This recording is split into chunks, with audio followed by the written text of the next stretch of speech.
Bismillahirrahmanirrahim. Assalamualaikum warahmatullahi wabarakatuh.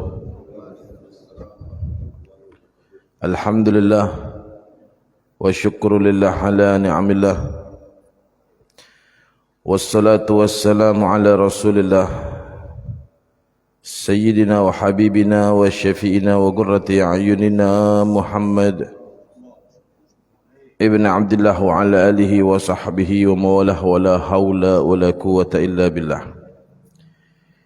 Subhanaka la ilma lana illa ma'allamtana innaka antal alimul hakim. Rabbi syrah li sadri wa yassir li amri wa hlul uqdatan min lisani yafqahu qawli. Amma ba'd. Ma'asyal hadirin jamaah salat maghrib di Masjid Al-Ikhlas yang mudah-mudahan diberkahi dan dimuliakan Allah Subhanahu wa taala. Amin ya rabbal alamin. Alhamdulillah, kita bersyukur kehadrat Allah Subhanahu wa taala kita dikumpulkan dalam keadaan nikmatul iman dan nikmatul Islam. Nikmat sehat, nikmat panjang umur sehingga kita dapat berkumpul melaksanakan daripada salah satu kewajiban salat maghrib berjamaah, dan kita lanjut dengan duduk di majlis ilmu, mempelajari ilmu Allah dan ilmu Nabi Muhammad sallallahu alaihi wa ala alihi wa sahbihi wasallam. Maka mudah-mudahan duduknya kita, kumpulnya kita membawa berkah untuk hidup kita dan menjadi sebab mudah-mudahan Allah ampuni daripada dosa-dosa kita. Amin ya rabbal alamin. Hadirin yang dimuliakan Allah Subhanahu wa taala, kita melanjutkan daripada pembacaan kitab Tafsirul Jalalain karya Al-Imam Al-Mahalli dan Al-Imam As-Suyuti di dalam surat Al-Baqarah ayat ke-144. Beberapa ayat sudah kita bahas di pertemuan lalu, ayat yang di mana Allah bercerita tentang pemindahan daripada kiblat umat Islam. Di dalam ayat ini Allah Subhanahu wa taala berfirman, a'udzubillahi minasyaitonir rajim, qad nara taqalluba wajhika fis sama' falnuwalliyannaka qiblatan tardaha fawalli wajhaka syatral masjidil haram wa haitsu ma kuntum fawallu wujuhakum syatrahu wa innal ladzina utul kitaba la ya'lamuna annahul haqq min rabbihim wa mallahu bighafilin amma ya'malun. Ayat ini bercerita daripada pemindahan kiblat yang tadinya menghadap ke Baitul Maqdis dipindahkan menghadap ke arah Ka'bah. Beberapa cerita dan kisah daripada asbabun nuzul sudah kita sampaikan di pertemuan lalu. Wa Rasul sallallahu alaihi wasallam anna Rasul di Mekah kana yusalli lil Ka'bah. Tapi yang perlu kita ketahui dulu, selama Nabi sallallahu alaihi wasallam di Mekah, Nabi itu salat ngadepnya ke Ka'bah. Baitul Maqdis itu baru ngadep di Baitul Maqdis ketika di kota Madinah. Kita tahu ketika Nabi tinggal di Mekah sudah ada perintah salat. Ya, di malam Isra wal Mi'raj. Isra Mi'raj itu terjadi di tahun ke-10 kenabian. Bukan 10 Hijriah, bukan. 10 kenabian. Karena Nabi belum hijrah. Waktu itu Nabi SAW masih berada di kota Mekah. Ya, tahun ke-10 daripada kenabian, tepatnya usia Nabi 50 tahun. Setelah meninggal daripada istri dan paman Nabi Muhammad sallallahu alaihi wasallam. Turun perintah salat di tahun ke-10 kenabian. Ya. Sampai 3 tahun setelah itu baru Nabi hijrah ke kota Madinah. Jadi sejak turun perintah salat sampai hijrah itu kurang lebih 3 tahun. Masanya 3 tahun. Dan Nabi selama di Mekah waktu itu salat menghadapnya ke Ka'bah. Makanya sering kita dengar cerita Nabi salat diganggu Abu Jahal. Ya kan? Di mana salatnya? Depan Ka'bah.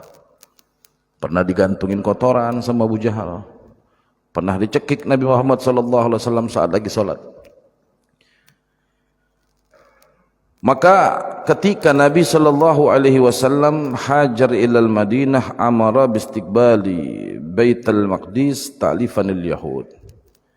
Lalu ketika Nabi SAW berhijrah ke kota Madinah, saat itulah Nabi diperintah untuk menghadap ke Baitul Maqdis.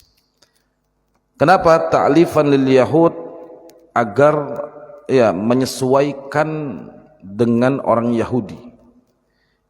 Kita tahu Baitul Maqdis itu adalah kiblatnya orang Yahudi. Kiblatnya orang Yahudi Baitul Maqdis. Dan begitulah dakwah Nabi Muhammad SAW. Nabi itu dakwah menyesuaikan keadaan lingkungan. Kita dakwah itu harus menyesuaikan, tidak bisa segala kebiasaan orang di satu tempat itu mau kita ubah dengan mudah. Tentunya berat. Terlebih orang itu meninggalkan kebiasaan yang kita sebut dengan budaya, itu sulit. Ya, itu susah. Kalau segala budaya orang kita katakan haram dan yang lain sebagainya, akhirnya repot.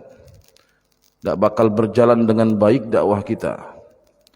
Tetapi kita ubah budaya itu dengan tidak melanggar daripada syariat Islam. Selagi budaya itu tidak melanggar, tidak masalah. Ketika kota Madinah waktu itu di awal Nabi hijrah penuh dengan orang Yahudi. Kota Madinah itu Yahudi semua dulu. Sudah sering kita bahas. Nabi SAW di awal mula hijrah ke kota Madinah dipenuhi dengan orang-orang Yahudi untuk menyesuaikan mereka, yang mana mereka berkiblat ke Baitul Maqdis.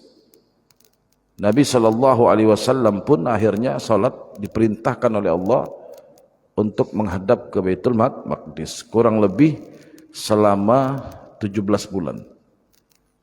Kurang lebih selama 17 bulan salatnya Nabi SAW menghadap ke Baitul Maqdis. Fakana Rasul sallallahu alaihi wasallam yashum minhumul kibir fakanu yaqul inna Muhammad yufarik dinana yusalli li qiblatina.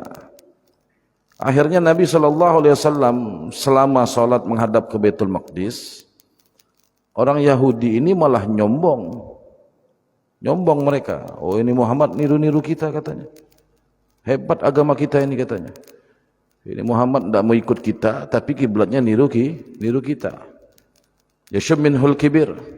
Wa kana Rasul yuhib ayyusalli lil Ka'bah hatta nazal alaihi Jibril yauman. Dan tentunya Nabi pengen, tetap Nabi itu paling tidak suka satu ibadah itu mirip dengan orang Yahudi, termasuk dalam kiblat. Makanya Nabi mengatakan halifil yahud fi ibadatihim.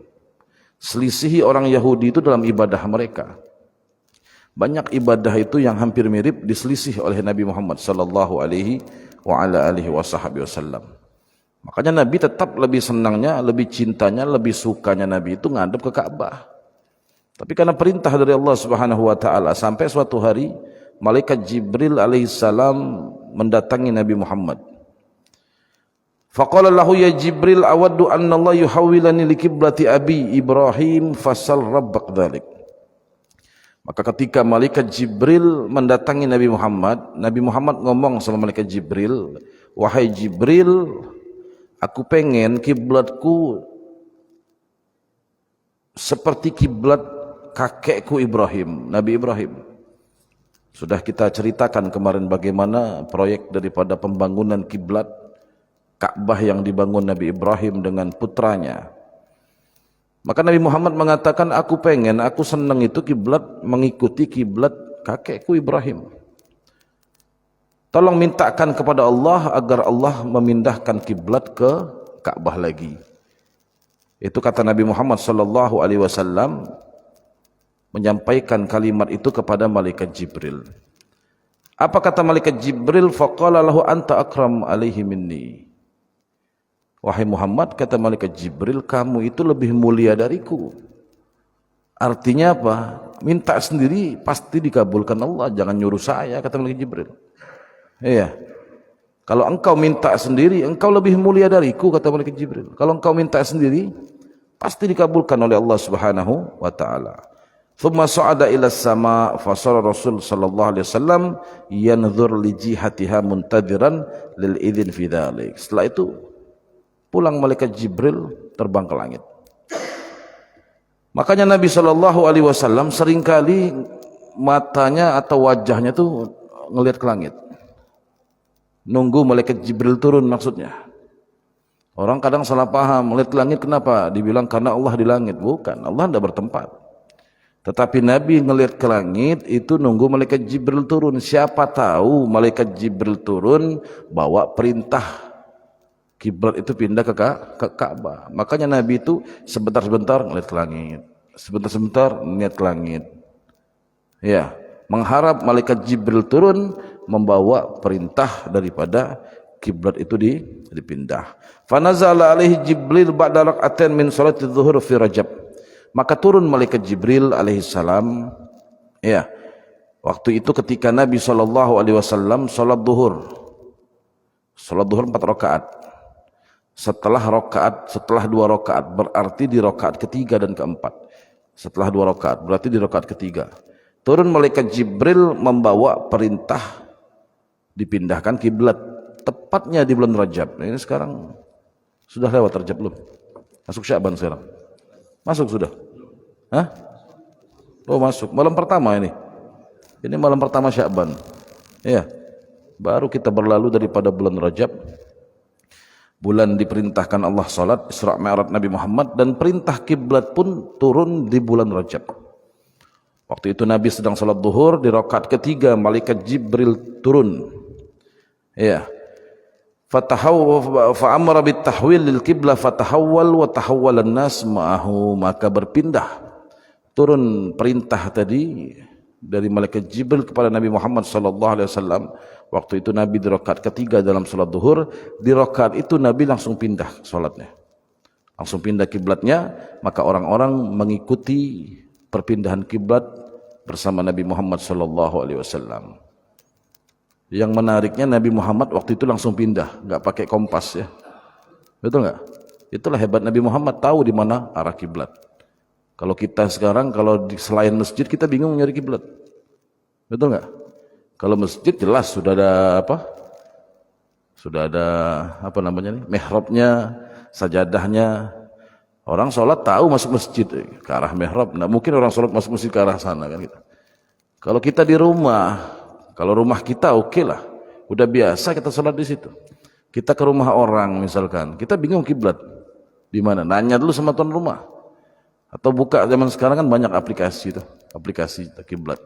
Tapi Nabi Muhammad lagi sholat langsung pindah, tahu Nabi Muhammad sallallahu alaihi wasallam. Itu salah satu mukjizat kelebihan Nabi Muhammad. Tahu segala arah dunia ini, tahu Nabi Muhammad sallallahu alaihi wa ala alihi wa sahbihi wasallam. Padahal kan zaman itu mungkin belum ada pelajaran apa kalau kita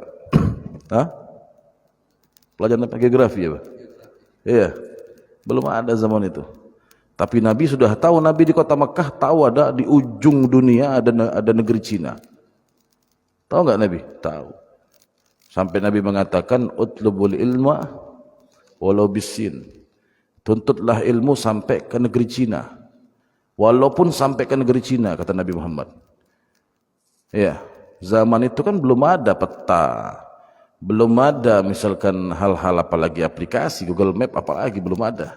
Tapi tahu Nabi Muhammad, dan Cina itu kota atau negeri yang paling jauh dari negeri Arab. Makanya Nabi ngomong tuntutlah ilmu sekalipun sampai ke negeri Cina. Artinya apa? Artinya sejauh apapun tempat kita tuntut ilmu datangi. Hadis ini enggak menunjukkan kemuliaan Cina. Orang bilang, "Wow, Cina disebut sama Nabi." Itu kemuliaan Cina katanya, sampai kita disuruh belajar ke Cina. Ini salah faham memaknai hadis Nabi. Antara dua, kalau tidak salah faham sengaja dibuat orang biar gagal faham. Zaman sekarang ulama su bermunculan, dia maknai hadis itu. Kalau saya rasa bukan ulama yang menyampaikan itu, bukan tidak paham mereka makna hadis, tapi sengaja dibuatnya apa? Orang memahami dengan paham yang lain, sehingga rusak pemahaman orang tentang hadis Nabi Muhammad sallallahu alaihi wa ala alihi wa sahbihi wasallam. Maka pindahlah kiblat Nabi Muhammad sallallahu alaihi wasallam ya Makanya di Madinah itu ada masjid kiblatain, masjid dua kiblat. Karena waktu itu salat di situ tuh. Satu di Baitul Maqdis, satunya menghadap ke arah Ka'bah. Wa kana yawman mashhudan faftutinal yahud wa ahlun nifaq. Maka pada hari itu banyak orang yang terkena fitnah. Terkena fitnah apa artinya? Orang yang banyak rusak imannya melihat perpindahan kiblat, khususnya orang-orang Yahudi dan orang-orang munafik. Orang-orang munafik mulai jadi olokan umat Islam. Oh, ini Muhammad tidak konsisten katanya. Kadang pindah ke sana, kadang ke sana, salat ngadepnya. Itu bagi omongan-omongan, jadi bahan olokan bagi mereka. Adapun orang-orang yang beriman, para sahabat Nabi, mereka semakin kuat imannya. Iya, apapun yang Allah perintahkan, sami'na wa ata'na. Itu yang mereka lakukan. Makanya Allah turunkan ayat, qad nara tagalluba wajhika fis sama. Wahai Muhammad, kata Allah, aku lihat, iya, tagalluba wajhika, wajahmu ngelihat ke langit terus, kata Allah. Aku lihat wajahmu itu tagallub fis sama, melihat ke langit terus, berubah sebentar-sebentar melihat ke langit, kata Allah Subhanahu wa taala. Maka Allah Subhanahu wa taala mengatakan, fawalli wajhaka falnuwalliyannaka kiblatan tardoha. Akan kami pindah, kata Allah, akan ku pindah ke kiblat yang kau senangi, ke kiblat yang kau pengen, ke kiblat yang kau ridha. Bayangkan ini hebatnya Nabi Muhammad. Nabi Muhammad belum minta, baru ngomong sama siapa? Malaikat Jibril. Belum minta, ya Allah pindahkan kiblat, belum minta. Inilah keistimewaan Nabi Muhammad sallallahu alaihi wasallam, sebab Allah sudah katakan dalam surat Wad-Duha. Allah katakan, wala saufa yu'tika rabbuka fatarda. Wahai Muhammad, apapun yang kau inginkan akan kuberi, kata Allah. Yang penting kau ridha. Ya, yang penting kau ridha. Makanya dalam ayat ini Allah nyatakan, falnuwalliyannaka kiblatan tardoha. Mari kita pindahkan, kata Allah, kiblat yang kau ridhoi. Yang penting kau senang, yang penting kau ridha, kata Allah Subhanahu wa taala. Fawalli wajhaka syatral masjidil haram. Fawalli wajhaka ay istaqbil fis shalah. Menghadaplah, kata Allah Subhanahu wa taala, ya, ketika kamu salat, syatra, menghadap ke arah al masjidil haram. Masjidil haram maksudnya Ka'bah, yaitu Ka'bah. Wa haitsuma kuntum. Ini ayat Allah tujukan kepada Nabi Muhammad sallallahu alaihi wasallam. Wahai Muhammad, ya, ketika kamu salat menghadaplah ke Ka'bah, kata Allah Subhanahu wa taala. Allah sudah beri izin Nabi Muhammad untuk menghadap ke kiblat yang diridhoi oleh Nabi Muhammad, yang diinginkan oleh Nabi Muhammad. Lalu Allah mengatakan kepada kita semua umatnya, umat Nabi Muhammad, wa haitsuma kuntum, kata Allah, dimanapun kalian berada. Kalian itu kan banyak, siapa? Umat Nabi Muhammad. Dimanapun kalian berada, kata Allah, fawallu wujuhakum syatrah. Maka menghadaplah kalian syatrah, ke arah Ka'bah juga. Jadi dimanapun kita salat, kiblat kita satu, yaitu menghadap ke arah Ka'bah. Nah, dalam ayat ini Allah Subhanahu wa taala pertama menjelaskan, ya, tentang dalam ayat ini pesan yang dapat kita ambil pelajaran betapa mulia Nabi Muhammad sallallahu alaihi wasallam, yang segala yang diinginkan Nabi Muhammad pasti akan dikabulkan oleh Allah Subhanahu wa taala. Iya, pasti dikabulkan oleh Allah Subhanahu wa taala. Ini keistimewaan khususiyah yang belum tentu Allah berikan kepada nabi-nabi yang lain, apalagi kita orang biasa. Jadi ini keistimewaan yang Allah berikan kepada Nabi Muhammad. Apapun yang diridhai oleh Nabi akan diberikan oleh Allah. Makanya kata ulama, ayat wala saufa yu'tika rabbuka fatarda, itu ayat bukan hanya berlaku nanti di hari kiamat. Itu ayat berlaku di dunia dan di akhirat. Di dunia, apapun yang diridhai oleh Nabi Muhammad akan diberi oleh Allah. Tambah lagi nanti dia di akhirat, apapun yang diridhai oleh Nabi Muhammad akan diberikan oleh Allah Subhanahu wa ta'ala. Yang kedua, ayat ini menjelaskan tentang salah satu daripada syarat salat, bahwa salah satu syarat kita salat itu menghadap ke arah kiblat. Mana kiblat kita? Ka'bah. Allah sebut dalam ayat ini dengan berupa Masjidil Haram. Jadi kata ulama, makna Masjidil Haram yaitu Ka'bahnya. Bukan masjidnya, bukan, tapi Ka'bahnya. Kalau masjidnya besar. Sehingga ini menjadi salah satu daripada syarat ketika kita sholat. Kita kalau sholat itu ada namanya syarat sah, ada namanya syarat wajib. Ada dua syarat. Syarat wajib, kurang lebih ada 5 syarat, ada syarat sah. Kurang lebih 6 atau 7 syarat. Ya. Dan menghadap ke kiblat ini termasuk daripada syarat sah sholat. Sehingga orang kalau tidak menghadap kiblat, sholatnya tidak sah. Kalau kita pengen sah sholat kita, maka sholatnya menghadap ke arah kiblat. Kalau kita belajar ilmu fikih itu dijelaskan secara detail oleh ulama. Dhannan au yakinan. Orang ngadep kiblat itu dhannan au yakinan. Kalau dekat yakin harus. Kalau jauh dhann. Apa dhann? Prasangka yang kuat. Kita sekarang sholat ngadep ke sana nih. Ini kita yakin enggak ngadep kiblat nih? Hah? Yakin apa prasangka aja? Hah? Prasangka yang kuat, bukan yakin. Yakin itu kata ulama kalau ngelihat secara langsung. Kapan kita yakin? Kalau kita sholatnya depan Ka'bah. Kalau kita sholat depan Ka'bah, Allahu Akbar, depan ini Ka'bah kita lihat. Nah, itu yakin baru kita sholatnya ngadep ke Ka'bah. Tapi kalau kita yang jauh ini, kata ulama, bukan dengan keyakinan, tapi dengan dzan. Dengan prasangka yang kuat. Tentunya prasangka itu muncul dengan bantuan alat kalau sekarang. Bukan asal-ngasal orang kalau bikin masjid kan buat mihrab itu kan enggak ngasal. Artinya ada alat-alat bantu seperti kompas, ya, yang dapat memberikan informasi kepada kita tentang arah kiblat tadi. Nah, dari situlah muncul prasangka bahwa ya kiblat ke sana. Karena kita tidak lihat maka bukan keyakinan. Artinya dalam ilmu fikih ya, dalam ilmu fikih itu namanya dzan, karena yakin itu kalau kita melihat secara langsung. Dan Al-Imam Syafi'i mengatakan bahwa kiblat itu menjadi Ka'bah itu kiblat.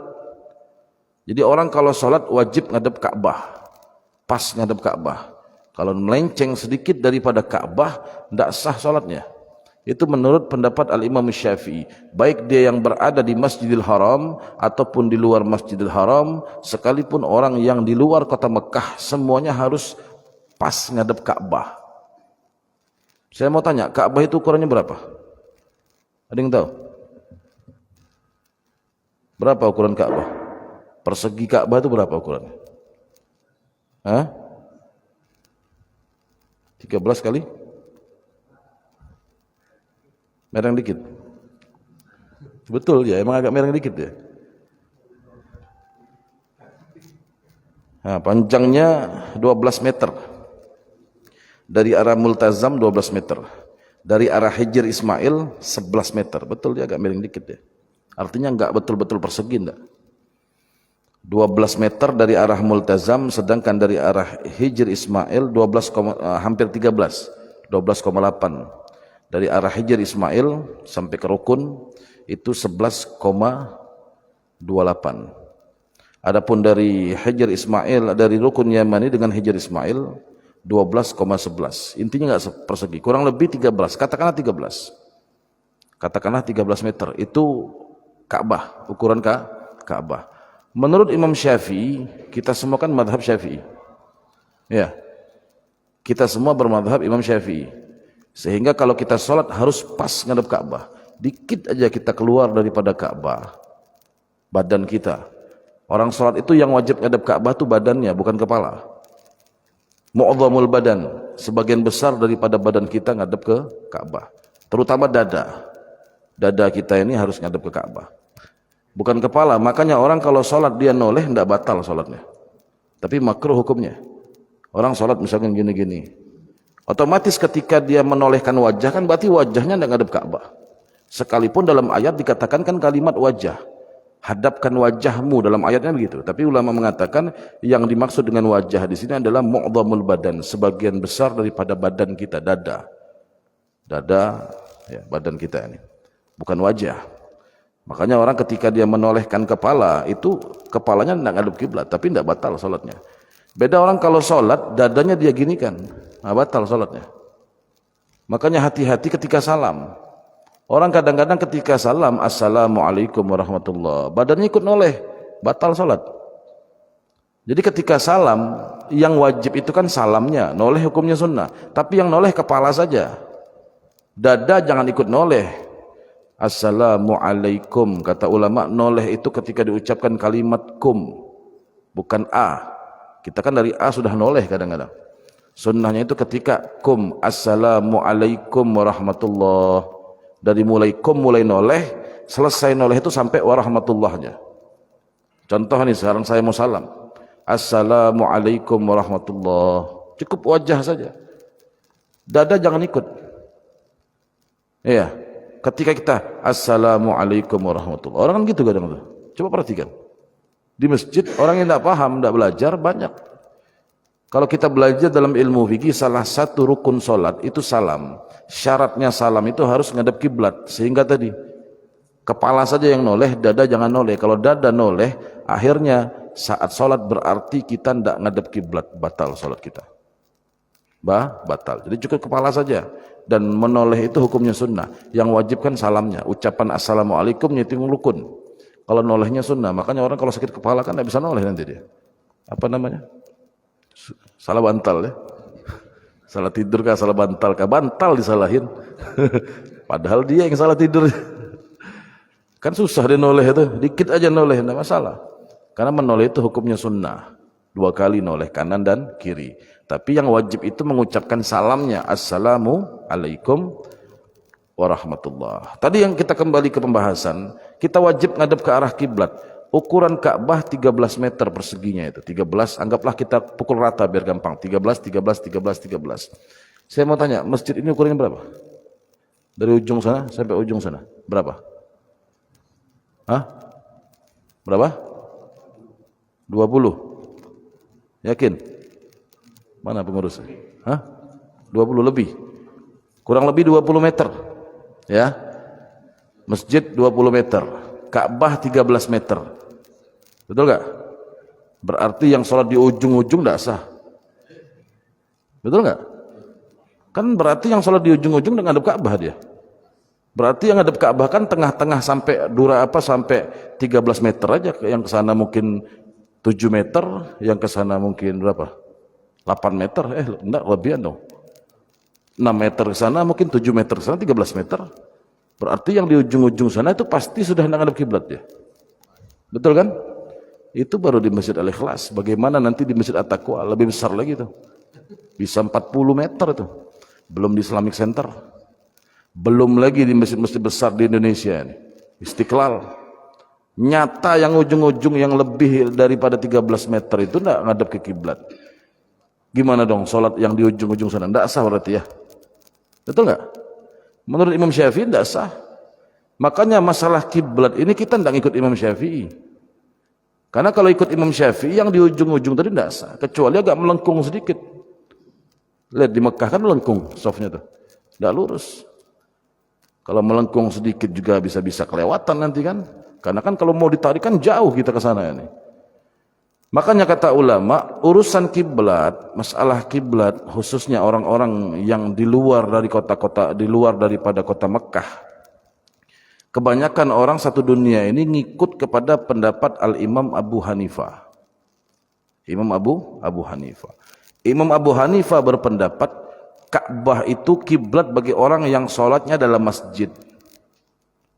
Masjid kata beliau kiblat bagi orang yang sholat di Mekah. Dan kota Mekah kiblat bagi orang yang sholat di luar kota Mekah. Artinya Imam Abu Hanifah mengatakan cukup menghadap arah kiblat sah sudah. Tidak harus ngepas ke Ka'bah. Karena kalau mau ngepas ke Ka'bah, tidak usah yang di ujung-ujung, yang di tengah aja belum tentu ngepas. Kalau seandainya yang di tengah pun pas, yang di ujung yang lari tidak pas.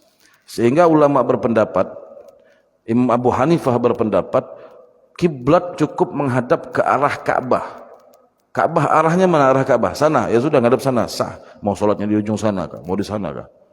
Cukup menghadap ke arah Ka'bah. Orang satu dunia dalam hal kiblat ini kebanyakan ngikut Imam Abu Hanifah, bukan Imam Syafi'i.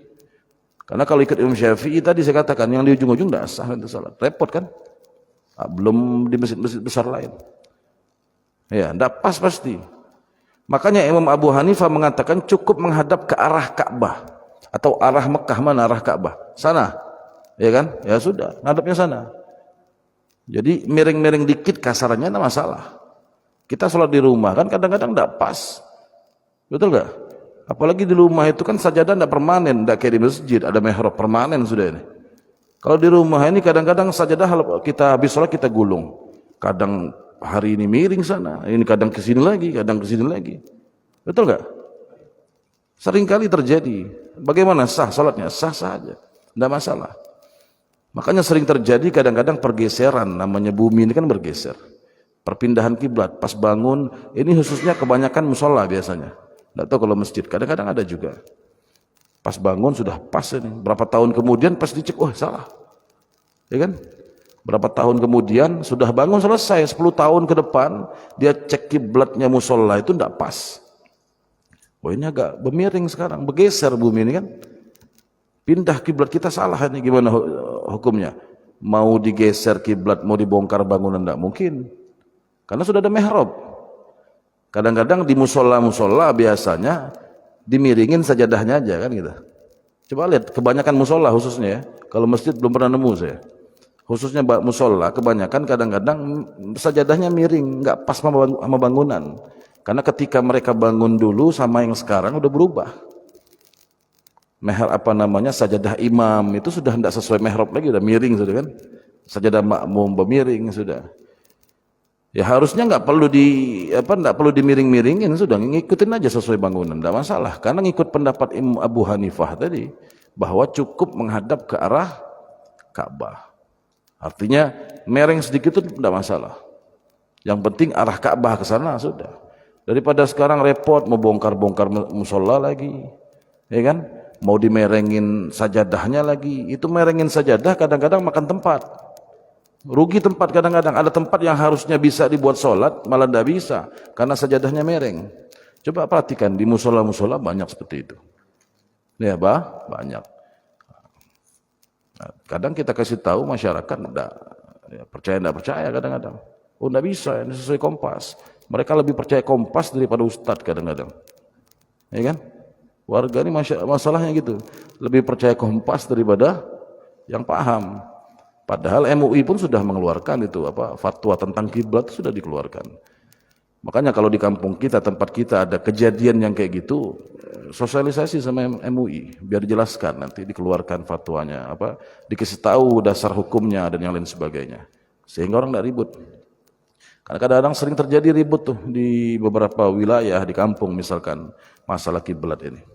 Yang satu ngotot pindah geser, yang satu ngotot tidak mau geser, nggak ada penengahnya. Padahal jelas, ya.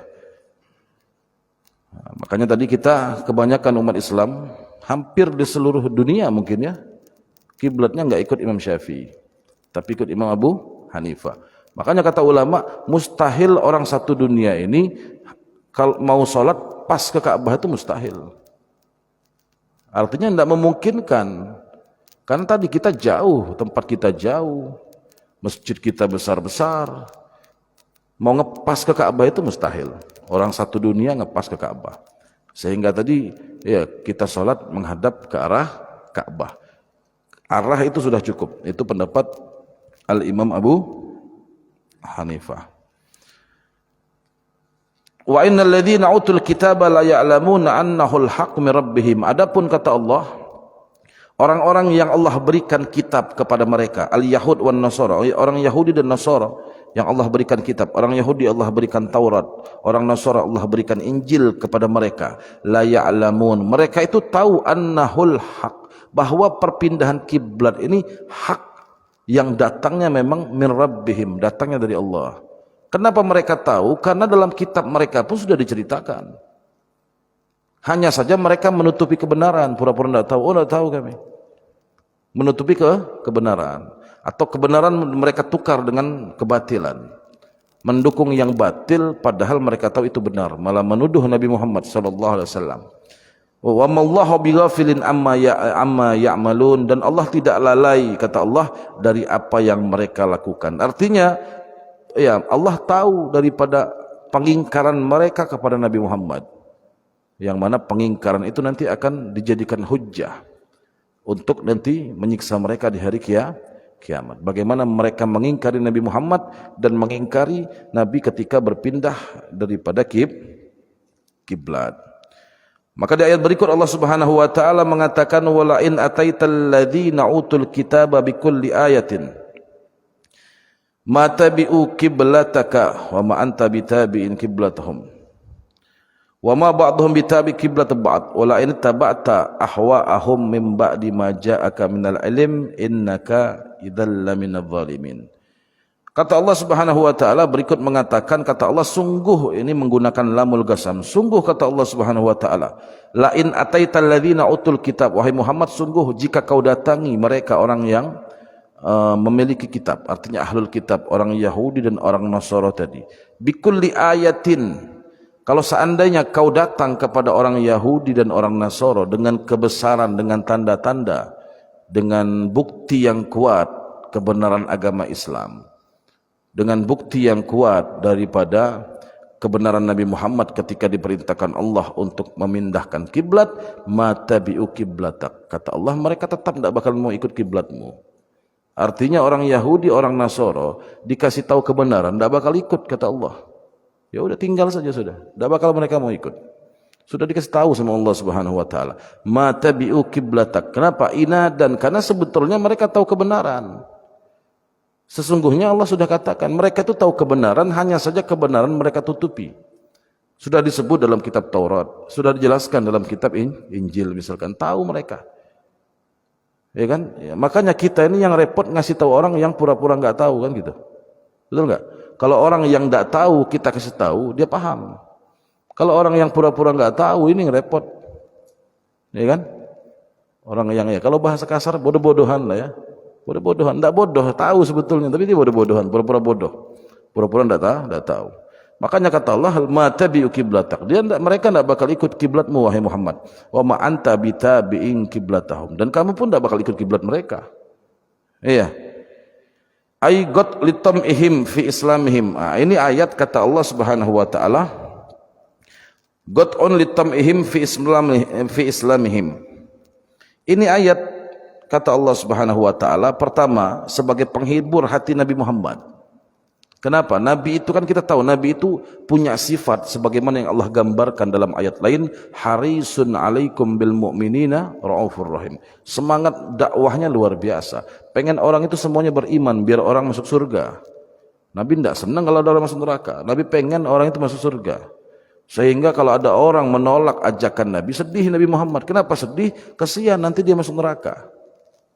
Sehingga ketika Nabi SAW mendakwahi orang Yahudi, orang Nasara, dijelaskan tentang kiblat, mereka nolak, Allah turunkan ayat ini sebagai penghibur hati Nabi Muhammad.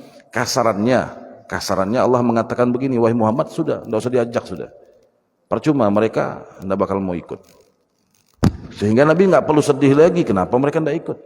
Sudah Allah takdirkan mereka itu menjadi penghuni neraka. Seperti ayat, ya ayyuhal kafirun. Kenapa Allah bilang ya ayyuhal kafirun, wahai orang-orang kafir? Karena Allah sudah tahu orang itu nanti mati dalam keadaan kafir. Dia pasti akan masuk ke dalam neraka Allah Subhanahu wa taala. Tidak perlu diajak lagi sudah. Tidak perlu didakwahin. Ya, kita ini ngajak orang, kalau kita masih berharap ini orang bisa diajak, kan gitu. Tapi kalau kita lihat orang ini tidak ada sama sekali bisa diajak, sudah. Buat apa kita ajak? Percuma. Yang ada ribut nanti. Makanya ayat ini Allah turunkan sebagai penghibur hati Nabi Muhammad, secara tidak langsung seakan Allah mengatakan, wahai Muhammad, tidak usah ajak mereka. Mereka tidak bakal ikut kamu, kamu pun tidak mungkin ikut mereka. Sudah, masing-masing. Lakum dinukum waliyadin. InsyaAllah kita akan lanjut di pertemuan yang mendatang. Karena sudah masuk isya, mudah-mudahan kita dipanjangkan umur oleh Allah Subhanahu wa taala. mudah-mudahan menambahkan iman kita kepada Allah, iman kita kepada Nabi Muhammad sallallahu alaihi wasallam. Amin ya rabbal alamin. Bismillahirrahmanirrahim. Alhamdulillahirabbil alamin. Allahumma salli ala sayyidina Muhammad wa ala ali sayyidina Muhammad. Allahumma ij'al jam'ana hadha jam'an marhuma wa tafarruqana min ba'dihi tafarruqan ma'suma. Allahumma faqihna fid din wa 'allimna at-ta'wil wa hdina ila sawa'is sabil waftah alaina futul arifin. Subhanakallahumma wa bihamdika asyhadu an la ilaha illa anta nastaghfiruka wa natubu ilaik. Wa sallallahu alaihi wasallam Muhammadin nabil ummi wa ala alihi wa sahbihi wasallam. Walhamdulillah.